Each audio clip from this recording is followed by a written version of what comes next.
Welcome to Software Leaders Uncensored with Steve Taplin. Welcome to Software Leaders Uncensored, where tech leaders drop the filter and just tell it like it is. I'm your host, Steve Taplin, serial tech entrepreneur, a guy who's launched 30 companies. 20 of those didn't work out so good, but 10 scaled to success. I turned that roller coaster of a ride into my book, Fail Hard, Win Big. This is where I teach you how to turn failure into your biggest competitive advantage and superpower, and how custom software always played a defining role in every company I've done.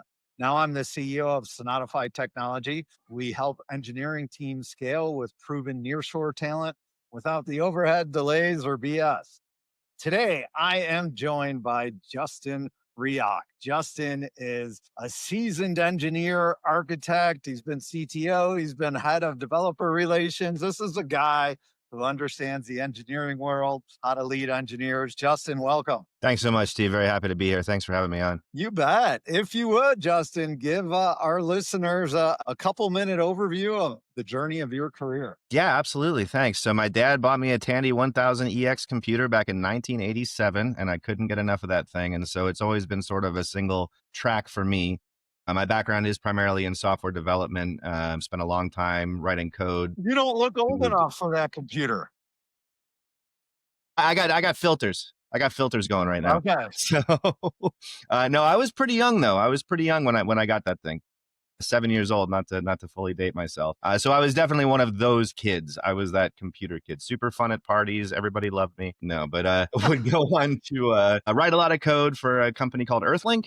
They were originally MindSpring, purchased in the Atlanta area, one of the largest private ISPs in the country for a while. I was writing MPLS integration code for them.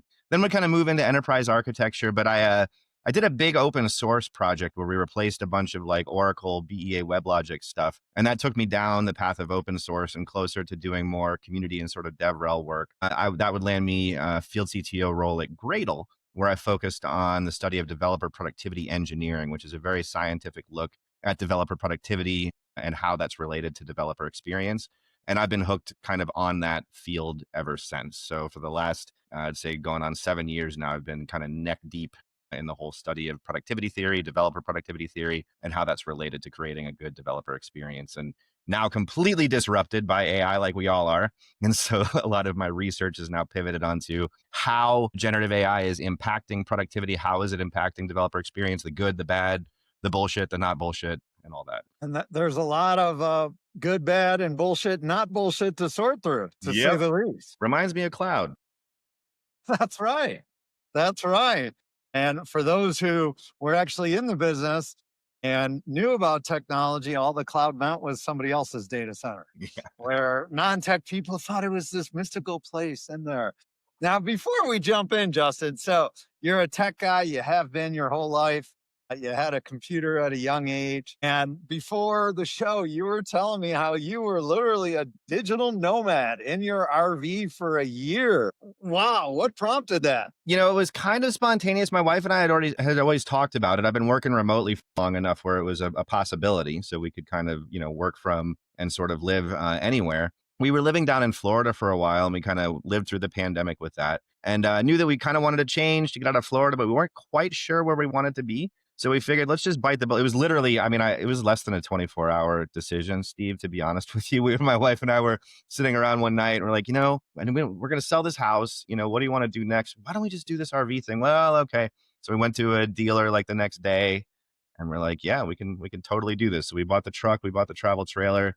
We spent a year going around the country, working off of Starlink, spent all of July last year. And was connectivity good enough to do Zoom calls, to have the connectivity you need uninterrupted? Was it true good enough? Most of the time, Starlink, when it works, when there's really no obstructions and when you have a nice view of the sky, is really impressive tech. Like I'm not going to lie. Whatever controversy might be surrounding ownership of that company, the tech is really solid. Where we would run into issues when we were in sort of wooded areas.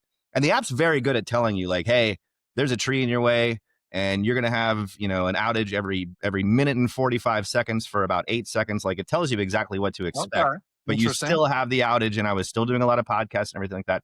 So I had a 5G kind of backup solution. There are these companies that selectively they pose mostly to RV goers and nomads who will sell you like a nice big 5G brick. So I was paying 400 a month for my internet, but it was kind of cost of doing business between the 5G backup and the Starlink. If I was in a wooded area, then normally the 5G backup would work. So yeah, I had very few issues actually in that year long time. So, what the heck would your wife do while you're coding and on podcasts and on Zoom calls Mostly in your work on R? the RV. Mostly work on the RV. They mess up all the time. So, and she was actually renovating it. Like if you look at this thing, you look at the pictures from the inside, it looks like a house. She gutted the whole thing, redid like every square inch of it, walls, floor, all of it. Plus, we were in some really cool places, so she would go and kind of explore the area. I was like that kid with the violin, like looking out the window, like doing my work while everybody else is outside having fun. There you go. Well, in the tech space, a lot of us work fully remote. So I thought it was worth dedicating some time on your journey on that. And that's interesting that between Starlink and the 5G backup, you had what you needed to go around. So thanks for Highly sharing that. Highly recommend it. Feel free to reach out. I love talking about it too. So if you have questions, if you're thinking about doing it, I just do it. You're going to have a great time. All right. So you're deputy CTO for DX. Tell us about DX and your role. Yeah. So if you're familiar with a lot of the research that was done by like University of Victoria and British Columbia and the Microsoft Productivity Research Group, really over the last it's going on like a decade now, really since Dora and Dora metrics and everything like that really hit the scene. It blows my mind. Dora's 10 years old. But if you think about all of the productivity research that's been done since then, like what are the metrics that really matter? What should people be measuring? What are the leading indicators, lagging indicators, longitudinal metrics, and things like that? We've built a product around all of that. So we built effectively a way to gather qualitative data as well as quantitative system metrics and things like that, and then blend them all together to help businesses form a picture of what developer experience looks like in that organization and what are the knock-on impacts to overall developer productivity. It's a very compelling and difficult problem to solve. It's a controversial area. But I really think that the way that we've put these metrics together, the way we gather them, the way we present them, we're doing this better than anybody else in the industry, right? So your job is to help developers and their productivity and give insights to the organizations. That's right. We think about developer experience not as an individual or even as a worker problem, but as a systems problem. And that's very much in line with productivity theory since the 1950s. W. Edwards Deming, very famous for saying that 90 to 95% of the productivity and output of an organization will be predicted by the system and not the worker. And so a lot of what we end up measuring is the efficiency of the platform, the efficiency of the culture, the ability for engineers to stay in a state of deep work and flow and focus, and how well various areas of the organization are conducive to that. And we take a very data-driven approach, right? It's a no nonsense, no bullshit approach. We're looking at metrics. We're looking at areas where we really can suss out the right bottlenecks, set up, true flywheels of continuous improvement, and then continue to measure those trends. But it is, at the end of the day, really about building a better developer experience. I love it. How does DX platform differ from like Pluralsight? Yeah, so like Pluralsight Flow, Yeah. I would say, a little bit more comprehensive. Whereas some of these tools are pretty good at scraping system metrics, looking at things like SCM and looking at, whatever platform you're using to actually deliver software, looking at merge rates and things like this. We've also really pulled ahead in the art and science of surveying for qualitative data, which is the hard part, right? But provides most of the context for understanding developer experience. So engineering surveys, if you've ever tried to run them, they're very difficult to do. It's really hard to construct the questions in a right way where you're going to get honest answers from engineers. They're not going to just click, click, click, click, click, yeah, whatever. And then also, figuring out how to present that data in such a way that it's useful for frontline managers and up to be able to drive better decision making. And I think that it's because our company is so firmly rooted in research first. Like we did the hard part first. We looked at what was being produced by PhDs who were studying this stuff. We looked at what luminaries like Nicole Forsgren, who's one of our chief researchers, and she was the primary author of Dora metrics, Margaret Ann Story, who's one of the primary authors on the space framework.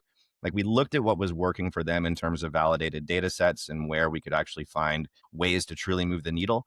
And then we productized all of that. So whereas a lot of these other companies, I think, can show you a decent picture of what's going on at the system metrics level, we can provide a lot more context through our surveys. We don't consider a survey to be effective unless we've had at least 90% participation rates. And we've really spent a long time engineering these questions to show that they are questions about measuring the system again, and not the worker, which helps people answer more honestly. And even after a few cycles of doing these snapshots, as we call them, engineers actually get excited to take these surveys because they've seen that it gives them a voice and that it helps to prioritize issues that really matter. So your title is Deputy CTO at DX. What does that mean? Yeah, so you can think of this almost like a developer relations role to one degree. So you'll see me out on the road a lot, speaking at things like DevOps Days, Platform Con, and shows kind of like that, talking to engineering leaders about how to understand developer experience, about how to measure it, about how to properly define it in a way that's effective and also psychologically safe for engineers. But I also do a lot of research, right? So there's a big technical aspect to this role as well. And if you're familiar with the field CTO role, which can kind of be almost a fixer sometimes in helping educate customers or potential prospects about, the virtues of whatever product, there is some of that, but it's blended with a lot of DevRel and a lot of this kind of deep research as well. So we thought about field CTO as a title, but it didn't quite feel right, kind of giving all of the other corpus of research and everything that was involved in my work. Gotcha. Now, you landed this position by knowing the founder for many years. Tell us about that. Yeah, that's right. So Abhi Noda, who is our CEO and founder, have known each other for several years, kind of through the developer experience and research community. It's a pretty tight community, actually. It's a small world out there, and so I've invited him to speak at events that I've helped to facilitate in the past, like for instance, Gradle's Developer Productivity Engineering Summit and Cortex's IDPCon. I've had him on podcast before, and we've always just been, comparing notes. But the company was never quite ready. It's relatively new, and they weren't quite sure that they'd be able to take full advantage of a role like mine until back in January, where I was having a conversation with Abhi kind of about the company, and he was like, "Well, we've had a really strong year, and if you'd be interested in coming on, now might be the time." And I want to say we had that conversation on like a Thursday, and I signed the paperwork like the following Tuesday. Like it was such a no brainer for me because again, Nice. I've really been so immersed in solving this one challenge. And again, I think DX just has the best approach. So felt like coming into my tribe officially, but that I'd already been kind of on the periphery for a while. Love it. Tell us about some current projects you're working on. Yeah, well, believe it or not, we're looking at a lot of AI research right now. What? I know. Can you believe it? So kind of with the rest of the industry, we've been feeling this pull now to be able to provide guidance on the best ways to roll out coding assistants, the best ways to integrate agents and things like that across the SDLC. And by best, I mean in ways that according to all the metrics that we already understand around developer experience and developer productivity, that we actually see these solutions like move the needle in the right direction for those metrics that we've been looking at. So we have just recently released an AI measurement framework, which is available on our website. It's a new set of metrics that are meant to be complementary to our core metrics, which I'm happy to talk about as well. That's been around for years, that can help understand utilization, impact, and also cost. And so we're also providing a lot of supporting research and templates and guides to be able to construct surveys internally so that you can start populating some of these metrics and really understanding that impact. And I'm also doing a lot of case study analysis. Basically, you can think of DX as we have a platform that can help people understand where they are, but we also produce a lot of research that can help people improve. So it's like you could almost think of a very high level workflow of, okay, measure, then take a lot of the advice that we're giving to try to move certain metrics in the right direction, and then measure again and see if you've actually improved things, see if you've actually made things better. So yeah, I'm working on a case study driven guide right now to looking at integration of agents across the SDLC. So things like augmenting code reviews, documentation, incident management, and that sort of thing. We'll be pushing that pretty soon. Just recently published a guide to AI engineering, which contains prompting best practices, high value use cases, all based on interviews, broad sample surveys. None of this is just arbitrary or kind of picked from our opinion, right? This is all stuff that's supported by. You're like the developer whisperer. I love that. What a cool role. And you get to analyze this. So what are you seeing out there that companies are just doing wrong? Don't give any company names or anything, but where do you see companies screwing it up that the developer environment, the systems that they're just, what kind of stuff are you seeing people just get wrong? Yeah. So foundationally, before we even start to talk about how people are messing up with AI, but I think that that's really important because we never finished the discussion industry wide around developer productivity and developer experience and proper definitions and metrics before we just all of a sudden decided to accelerate the whole thing And with AI was thrown AI, on, right? And it's like, well, and non-technical execs said, "Great, we don't need developers now. AI can do it." oh my gosh, that is definitely one of the big no-nos. Yeah, we are not there yet, and we may never be there. And you're seeing some companies claw that back. Again, not to pick on any companies, but companies like Klarna have been very and Duolingo have been very public about, hey, we said we could do all this without devs. We were wrong. We're sorry. Please come back and work for us But again.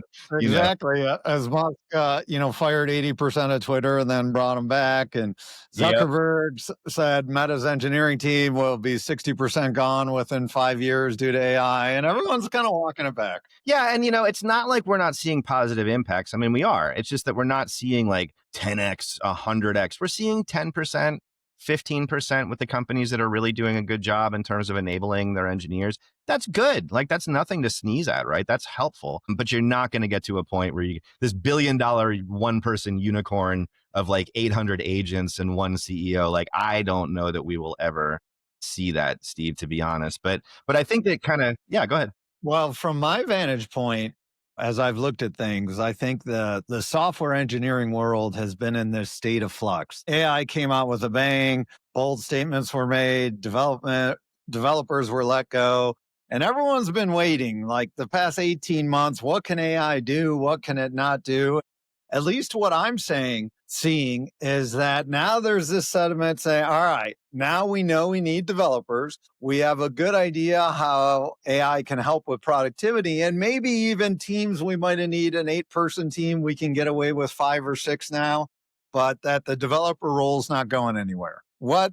Agree, disagree? What's your take? 100% agree. And I would even question the going from 8 to 5, because I think that if you look at all of the things that engineering teams wish they could do, if only they had the right cycles, like being able to make more detailed architecture, being able to focus on, higher quality across the board, being able to add in feature flags that they're able to zero in on a wider set of customers or even a narrow set of customers without breaking the app. A lot of this work ends up just getting deprioritized because there aren't cycles.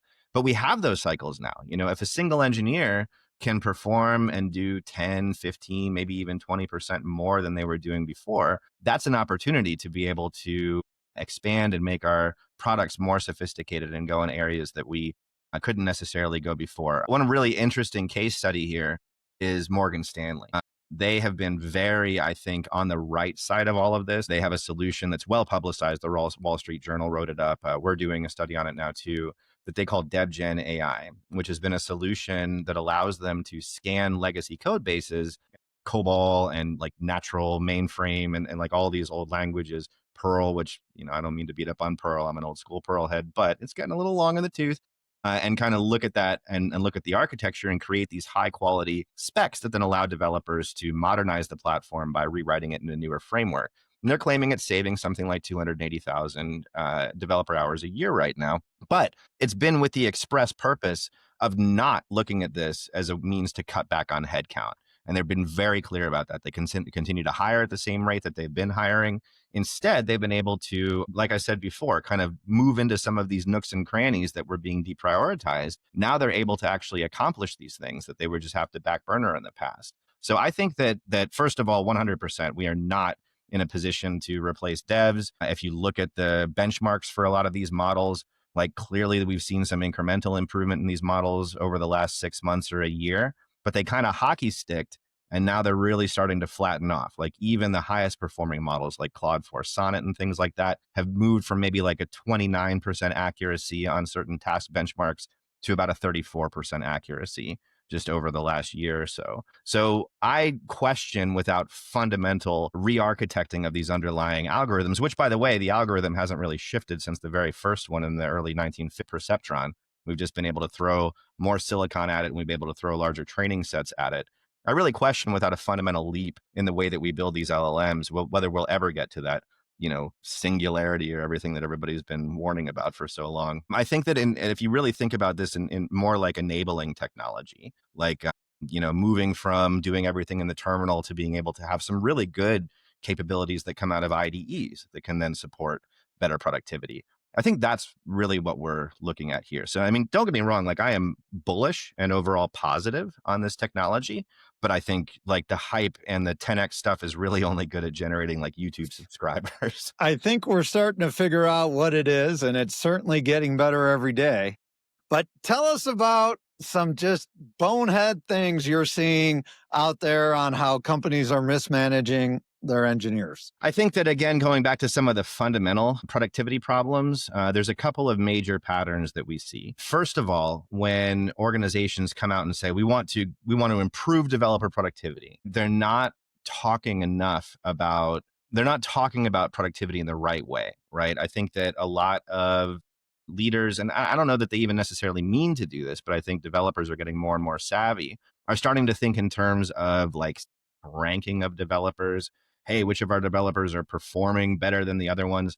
And that's important, right? I mean, if you have very low performing individuals, you'll recognize that and you'll be able to do something about that, versus very high performing individuals. You'll see that too. But there was a study done back in the 80s that's been repeated and then it's still very relevant today, called the Coding War Games, which sampled hundreds of developers across like 600 or something in the first study across hundreds of companies, and just looked at productivity individually within an organization versus across organizations. And what they found correlates 100% with systems thinking and with the theory of constraints and, attacking actual bottlenecks. The outcome of that study is really fascinating. Everyone should look at this. It was in a book called Peopleware, by the way, which is in its third edition. Highly recommend that book. It outlines a lot of the findings and the methodology of this study. What it found was that within a single organization, there was only about a 21% difference between overall productivity between engineers in that organization. However, across organizations, they saw an 11x difference. In other words, the highest performing organizations were performing at 11 times the rate of the lowest performing organizations in that study. But within the same organization, there was only about a 20% differential, which if you look at the 11x, that becomes sort of statistically insignificant really in that study. And so that means that when we're looking at these things like productivity, we should not be thinking at the individual level. We should be thinking at the team level, right? So when we start thinking about how we want to measure, we need to start not thinking about like PR throughput per individual. We need to be looking at the entire team output. That forms a much more realistic picture anyway, right? I mean, if you take the example of like a 2-pizza team, 5 or 10 engineers, one of those engineers is extremely senior, let's say, and they spend a lot of time supporting, mentoring, reviewing. Like their velocity metrics, their PR throughput might not look so great compared to other people on that team. But if you pull that person off the team, you better believe the overall team output is going to go down because that was a highly supporting role. So that's one. Another thing I would say is over-indexing too much on single metrics, right? We know there's this thing you can't, as we say down here in the South, you can't swing a dead cat when you're studying developer experience without coming across something called Goodhart's Law, which effectively says that when a measure becomes a target, it ceases to be a good measure. So if we over-index, for instance, on something like PR throughput on a team, and we say, okay, well, everybody on the team has to get 10 pull requests a week or something like that. Well, you better believe Monday morning, I'm going to come in, I'm going to update the README file, I'm going to get my 10 PRs, and I'm going to be done for the week, right? Except I haven't actually moved the needle at all in terms of how to serve the customers and how the product is going to function. So we also need to be very careful of this. We need to be looking at multiple metrics and understanding the full story that they tell. The authors of the SPACE framework call this looking at multiple metrics, a constellation of metrics in tension with one another, right? And when we do that, we're able to validate that for perhaps a velocity increase over here meant that we were able to ship more valuable features for customers over here, right? So we need to look at the team level. We need to not hyper-index on a single metric. We need to treat this as a systems problem, developer experience again. And I really harp on this because it totally reframes the value of investing in developer experience, especially when you're trying to sell up to non-technical executives in a company who might just think that it's all, as I've heard it called, hippie bullshit or free beer for developers or whatever. That really what we're talking about here is building the best working conditions and culture. And that is the responsibility of leadership all the way to the executive. So when we start framing developer experience and productivity as a systems problem as opposed to an individual problem, we unlock a lot of capabilities there too. And finally, I think that the Google study, Project Aristotle, that was done back in 2012 or 2013, which sussed out that something, I don't remember the exact number, but somewhere between 30 and 40% of the overall productivity was also going to be, from a cultural perspective, was going to be predicted by overall psychological safety. Engineering leaders need to understand when they start measuring this stuff, they need to frame this from the very beginning as, hey, we are going to do our best to improve the platform, improve the process, remove blockers from you so that you can stay in a healthy flow state and you can get shit done. Gotcha. What's the dumbest thing you've seen? Don't give the company, but the dumbest thing, small or big company, doesn't matter. The dumbest thing you've seen Yeah. when it comes to leading engineering teams and expecting more from stupid practices. I will not name names because you may never want to buy anything from within this industry again if I mention that. This McKinsey developer productivity study that came out a few years ago that cited lines of code as a productivity, as a useful productivity metric. That study garnered a lot of controversy from folks like us who have been very deep in this and looking at the more recent research. Most of us are pretty sure that McKinsey wrote this study like 15 years ago. And then when developer experience got sexy again, they were like, oh, let's dust that thing off and send it out. Pulled it out of the file cabinet. Exactly. There was a company that hyper indexed on lines of code as a productivity metric and jacked up the code base so badly. I mean, to the point where it was like entire projects, like new greenfield projects, needed to be scrapped. Modernization efforts failed.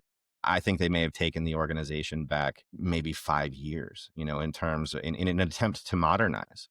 But because they started looking at the right way to grade developers who are involved in this project as the literally the lines of code that they were producing. I mean, what's the difference between a big, bloated, nasty application that's horribly memory intensive and that's complicated and difficult to debug and hard to understand versus one that's like tight, agile, memory efficient? It doesn't even come to how many lines of code you've created. It's how many lines of code you've deleted, right? And so I don't want to name names because you won't feel safe in this world if you knew who they were. But that set them back at least 5 years. It caused security vulnerabilities. It caused, every nightmare you could think of happened in this project. And it's all a result of. All right. So wrong metric, lines of code. Tell me something else stupid you've seen that made you just sigh. Yeah, I know of another company who decided that they were going to start their own internal engineering surveys, right? Okay, good. Let's go sample our engineers and let's kind of see how they're doing. They structured these questions in such a way that it was very much tailored to, you could easily figure out exactly which answers the surveyors were going for, right? You knew how to answer this survey in a way that was going to make you look good versus a way that was going to make you look like you're kvetching or that you're contrarian or something like that. So nobody answered in this more negative way. They ran this survey every 2 weeks. Okay. So now we have two things happening. Now we have developers getting pulled out of their flow every couple of weeks and asked to answer questions on this survey that reads like another job, like interviewing for your own job, basically. So you had survey fatigue coupled with just people answering dishonestly. And this data was given to frontline managers to make decisions on how to work on the platform and where to invest in the platform. And needless to say, none of that data is actionable because none of it actually matches reality. And so you had this even further disconnect then between leadership trying to understand what's going to be best for the organization versus the ground truth of that organization. You had a total lack of psychological safety because now you just have these engineers who are like, these guys at the top have no idea what they're doing. They don't know what we're doing. Why would they even be surveying us this way? And then, every decision that they made in terms of trying to improve the system made things worse. Gotcha. This is another big sprawling company that's involved in your daily life that you would not want to know about the warts. Justin, we are out of time. This was fun. Digital Nomad, the developer whisperer. Man, I think we could sit here and go into these stories for a long time. We'll have to have you back on. This has been a lot of fun. What a cool role you have of, helping engineering teams perform at their best, what to focus on, what not to, how to get the most throughput.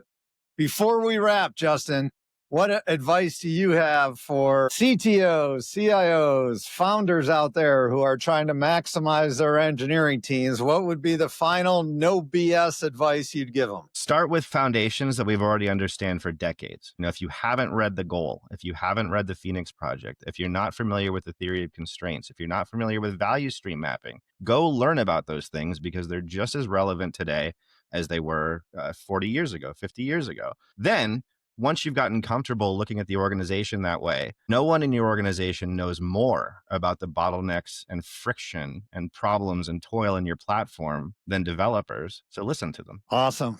Great advice, Justin. This was a lot of fun. Thank you so much. That's it for this episode of Software Leaders Uncensored. I'm Steve Taplin. If you enjoyed the show, go ahead and hit subscribe. If you didn't, well, I'm going to have Justin do a research report on your developers and tell you what you're doing wrong. Share it with your competitors then. Remember to fail hard, win big, and always build what matters. See you next time. That's a wrap. Another great episode of Software Leaders Uncensored. Thank you guys so much for listening. I really appreciate it. It's a lot of fun doing this show. I love talking with great tech leaders. As a side note, if you're interested, check out my new book, Fail Hard, Win Big. This is the story of how I built 30 companies, failed on 20, and turned 10 into multi-million-dollar wins. The common thread with all of them was custom software. Also, if you need software development help out there, my company, Sonatify Technology, we deliver world-class software development engineers out of Latin America. We have a solid track record of helping companies launch better products and faster. Thanks again for listening. Appreciate it and appreciate you.